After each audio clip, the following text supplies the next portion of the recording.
dirais Il était une fois dans l'Ouest. Hein. C'est le premier film que j'étais allé voir avec mes parents quand j'avais 7 ans. C'était pas la sortie du film, mais c'était à l'époque un rescreening. Et il y avait un entracte, je me souviens, entre les deux parties du film. Et j'avais trouvé ça juste l'alchimie parfaite du cinéma entre la musique, l'image, le scénario. Un film vraiment que j'encourage, mais sur grand écran. Je vais parler d'un film que j'ai revu il n'y a pas longtemps, qui me plaît beaucoup, qui est un film assez étonnant. C'est le premier film de Sofia Coppola. C'est un film qui a été tourné en 2003. Lost in Translation est un film avec un petit budget, contrairement à son papa, tourné sans autorisation au Japon, caméra sur l'épaule. Et on trouve dans ce film Bill Murray, une jeune actrice qui débutait, qui s'appelle Scarlett Johansson. Du coup, mon film préféré, c'est la trilogie de Hunger Games. C'est vraiment une trilogie ça fait vibrer en fait. Je trouve ça met dans une autre réalité. Mon film préféré est Intouchable de Olivier Nakache. Pour moi, je trouve que ce film a apporté un regard nouveau et neuf sur le handicap, qui est encore à l'heure actuelle un sujet tabou dans notre société. Donc mon film préféré, c'est un film qui a été réalisé par Guillaume Canet, qui s'appelle Les Petits Mouchoirs. C'est mon film préféré déjà parce que j'aime bien le cinéma français.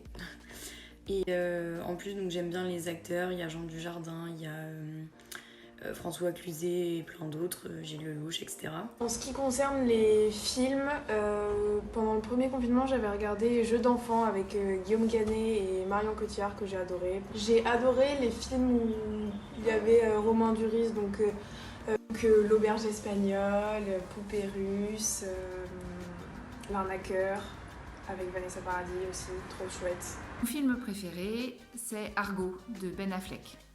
Donc le pitch, c'est 1979. Des militants iraniens prennent d'assaut l'ambassade des États-Unis à Téhéran, prennent les employés en otage, sauf 6 qui réussissent à s'échapper, qui se réfugient chez l'ambassadeur canadien. Donc l'objectif, c'est de les faire sortir du pays, sachant qu'ils peuvent être découverts à tout moment. Moi, ce que j'aime dans ce film, c'est le côté prenant. Il est vraiment très bien fait, on est tenu en haleine jusqu'au bout, il est très dynamique. Alors, mon film préféré, c'est OSS 117, Le Caire ni d'espion.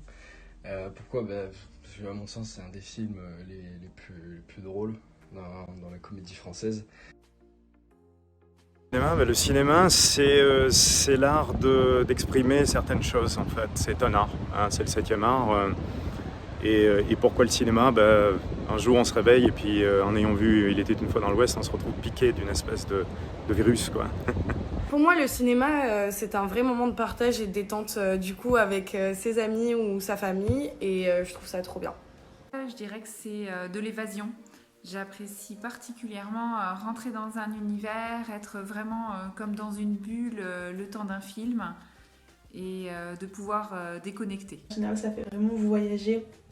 Ça fait oublier un peu la réalité, surtout en confinement, ça fait un peu oublier la réalité comme si on était ailleurs en fait. Du divertissement, mais ça permet de réfléchir. Le cinéma, c'est un bon moyen de faire véhiculer des messages parce que quand on s'identifie à un personnage ou autre. Pendant le confinement, j'ai regardé beaucoup de séries, mais la série que j'ai préférée, c'est la série Dark. C'est vraiment un univers à part et c'est vraiment, ça renverse le cerveau. Enfin, j'ai vraiment beaucoup aimé. Alors, ma série du moment, rien à voir, c'est The Rain, sur la vie de Mary Stuart.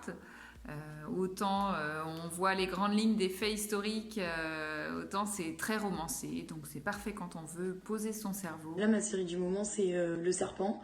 C'est une série sur Netflix qui raconte l'histoire de Charles Sobhraj, il me semble que c'est comme ça que ça se dit, qui a commis des meurtres à Bangkok dans les années 70. Il y a des séries, j'ai re-regardé Friends pendant le premier confinement. Ensuite, là, j'ai regardé aussi Outer Banks. J'ai regardé... là, récemment, j'ai regardé Qui a tué Sarah. Très sympa.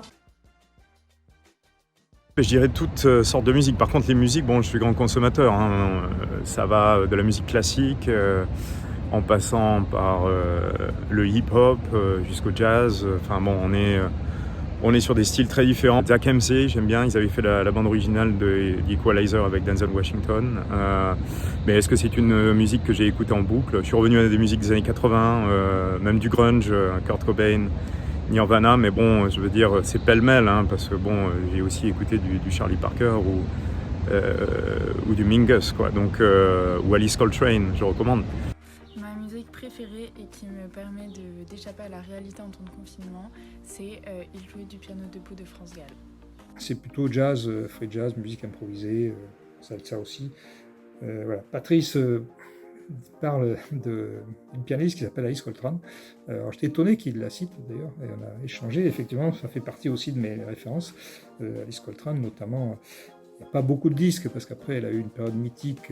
Elle habitait en Inde dans une communauté, et là ce qui en est sorti est vraiment pas brillant, c'est le moins qu'on puisse dire. Par contre, avant, il y a quelques disques vraiment étonnants chez Opus, et elle avait un toucher phénoménal. Donc Alice Coltrane, effectivement, c'est important. Donc, ensuite, il y a un groupe qui m'a beaucoup intéressé ces derniers mois. C'est un de free jazz qui s'appelle Decoy. Decoy, c'est 3 musiciens anglais. Steve Noble à la batterie, qui est un musicien de free qu'on connaît depuis pas mal de temps, qui est vraiment un musicien intéressant. Il y a un bassiste monstrueux qui est très souvent en doublette avec Steve Noble, qui s'appelle John Edwards, espèce de Laurel Hardy, là, qui joue à la contrebasse, mais avec une puissance énorme. Et puis il y a un jeune musicien là, au clavier, dont là il joue de l'orgamon, type Jimmy Smith, mais c'est pas Jimmy Smith, hein. Et c'est un musicien mais alors, phénoménal. La musique qui me permet d'échapper à la situation actuelle, je dirais que c'est rock and roll forever. Le confinement m'a aussi donné l'occasion de lire des livres que j'avais pas forcément lus. Les Harry Potter, j'ai vu tous les films, j'adore les films. J'avais jamais lu les livres et le confinement m'a vraiment donné l'occasion de les découvrir, de découvrir l'univers qui est beaucoup plus poussé d'ailleurs dans les livres, beaucoup plus intéressant. Je me suis acheté un livre d'un humoriste qui s'appelle Haroun, qui s'appelle Les pensées derrière la tête. Voilà. Ensuite, j'ai acheté un bouquin de Nietzsche, Ainsi parlait Zarathustra. Et celui-ci, je ne l'ai pas encore commencé, mais j'allais le commencer, c'est Rhétorique de Aristote. On vient de terminer tous les livres de Don Meyer que l'on avait reçus à tester dans le cadre d'un projet tutoré. Donc si vous aimez les policiers, allez-y, ça se dévore. Si je dois vous en conseiller un accessible, même à ceux qui détestent la lecture, c'est Inconnu à cette adresse de Chrisman Taylor. Aussi Anne Toury, L'attentat de Yasmina Khadra. Il y a 2 livres là qui m'ont intéressé. Il y en a un qui est revenu à la surface. Alors, Anaïk Prigent fait allusion à Deon Meyer dans son intervention. Effectivement, Deon Meyer était venu à Tech de Caume et il avait beaucoup parlé de l'année du lion. Et l'année du lion, c'est étonnant parce que c'est un roman d'anticipation, alors que Deon fait plutôt des romans noirs, hein, très bons romans noirs. Mais là, l'année du lion est complètement différent. Et c'est roman d'anticipation dans lequel on a 90% de la population qui a été décimée suite à l'apparition d'un virus. Et les 10% de la population qui ont échappé se disputent les infrastructures qui, elles, n'ont pas bougé. Donc il y a des réflexions sur l'organisation, la survie, enfin, beaucoup de choses intéressantes. Voilà. Ce qui est intéressant, c'est que Deon Meyer est très documenté. Il s'était beaucoup expliqué quand il était venu parler à nos étudiants, et au repas, il avait embrayé. Et le virus qu'il décrivait, c'est pas un virus imaginaire, hein, c'est un virus sur lequel il a enquêté, il a rencontré beaucoup de scientifiques, et ce virus, c'est le coronavirus, c'est le Covid-19, et quand il a vu qu'ensuite la réalité rattrapait la fiction, il s'est un petit peu fait peur. Donc un romancier qui, je trouve étonnant, c'est un écrivain français qui s'appelle Aurélien Bélanger. Alors, Aurélien Bélanger, il fait des bouquins un peu particuliers, c'est un copain à Michel Houellebecq, il est plus jeune que Houellebecq. Et il a fait un certain nombre de bouquins qui s'appellent sur le Grand Paris, qui est une critique un petit peu de la vision que nos politiques ont du Grand Paris. Alors, ce sont des romans avec des titres d'essais, c'est à la fois un essai et un roman, mais c'est intéressant. Et le Grand Paris, il y en a un qui s'appelle L'aménagement du territoire. L'aménagement du territoire, titre de roman, bon, ça ne s'invente pas, qui est intéressant sur l'aménagement. Et puis le premier, je le trouve vraiment admirable, c'est un roman qui s'appelle La théorie de l'information. Et c'est la vie romancée de Xavier Niel. Et donc c'est une réflexion sur l'évolution de nos outils de communication depuis les 40 dernières années, qui est vraiment passionnante. Pendant le premier confinement, le livre qui m'a marqué, c'était Les garçons de l'été de Rebecca Liggeri. Et et l'autre qui m'a vraiment marqué, je l'ai lu là il n'y a pas si longtemps, pendant le 3e confinement du coup, c'était Le Liseur et Bernard Schnick. Et hyper bien. hyper bien aussi, génial, je vous conseille les deux, c'est mes deux préférés. J'ai lu un livre pendant cette période de confinement qui était Rosa Parks. C'est un livre que j'avais déjà lu quand j'étais au collège et que j'ai relu en période de confinement. All the lights we cannot see, toute la lumière que l'on ne peut pas voir, parce que bon, mais en fait c'est vraiment une très jolie histoire. Et puis l'autre, c'est celui qui a permis en fait à Wes Anderson de faire son fameux film Grand Budapest Hotel. Et c'est The Society of Cross Keys, qui est vraiment quelque chose d'assez exceptionnel. Voilà. Avec le confinement, plus de salles de cinéma, plus de concerts. Merci Netflix, merci Deezer. Comme tout le monde, beaucoup de films, donc énormément de westerns. Ça oui, c'est clair que j'en ai vu beaucoup. Alors soit avec des DVD, bibliothèques et compagnie, soit télé, soit sur des plateformes de téléchargement, mais oui, j'en ai vu beaucoup. Étant donné que nous étions en période de confinement et que nous ne pouvions pas sortir, j'ai pu m'intéresser à plus de séries, plus de films et j'ai pu écouter encore plus de musique que d'habitude. Bon, là c'est Clint Eastwood incontestablement. Je pense que c'est quelqu'un qui s'est réinventé pendant toute sa carrière, qui a su montrer des films de divers types, des films d'action mais aussi des films assez profonds, notamment Million Dollar Baby à mon avis, Mystic River, enfin vraiment des chefs-d'œuvre quoi. Et c'est quelqu'un qui est très très proche de la réalité, de la vie des gens de tous les jours. Et ça j'aime bien. Il y a un côté voyage et à la fois il y a un côté quand même philosophie de vie. Ça c'est quelque chose avec lequel je résonne énormément. Mon réalisateur préféré, c'est Christopher Nolan. Je commencerai par un cinéaste français quand même, qui s'appelle Jean-Pierre Melville. Et Jean-Pierre Melville a produit quelques films, on dirait des films morts maintenant, mais quelques films policiers qui sont assez exceptionnels. Il y a très peu de musique, c'est très sobre. Il y a Le Cercle Rouge, qui est très bien. Il y a Le Samouraï, que je vous encourage à voir. Ces films-là sont quand même des films vraiment intéressants. Le Deuxième Souffle aussi est un film remarquable. Il n'y a rien qui est au hasard chez lui. C'est vraiment un mec qui s'appelle Un flic aussi avec Delon. Voilà, ce sont des films avec un climat froid. Le Doulos aussi, qui est avec Belmondo, qui est un climat froid. C'est vraiment des films d'une époque. Et voilà, c'est le premier nom qui est cité par Tarantino lorsqu'on lui demande la liste de ses réalisateurs préférés.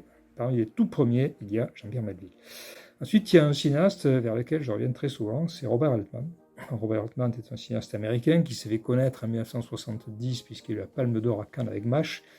Je n'ai pas de réalisateur préféré, par contre j'adore les adaptations des romans de Tom Clancy au cinéma, comme À la poursuite d'Octobre Rouge avec Sean Connery, Jeux de guerre, Danger immédiat avec Harrison Ford, ou La somme de toutes les peurs avec Ben Affleck.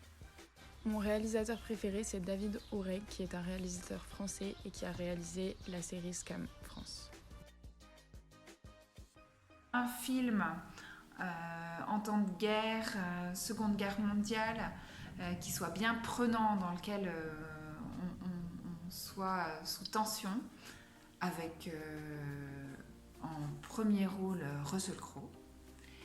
Ou alors, rien à voir, un film de filles, comme je les appelle, avec plein de romances, un peu barrées, et Nathalie Portman. Si je devais réaliser le scénario d'un film à l'heure actuelle, ça serait un film qui aborderait le sexisme dans la société actuelle, et je pense même que j'en ferais une caricature sous la forme de l'humour, afin de sensibiliser les gens et de créer le changement. Il y a un film que j'ai envie vraiment de réaliser, c'est un film plutôt sur la paix. C'est très facile de critiquer la guerre, personne n'aime la guerre, je pense. Mais après, qu'est-ce que c'est que la paix et comment y arriver? Alors, c'est pas un film plat, il y a du conflit dedans. Il y a aussi du fun, quoi. C'est quand même quelque chose fait aussi pour être agréable à voir. Mais on se pose la question sur effectivement comment on arrive dans cette période-là en fait à quelque chose de paisible.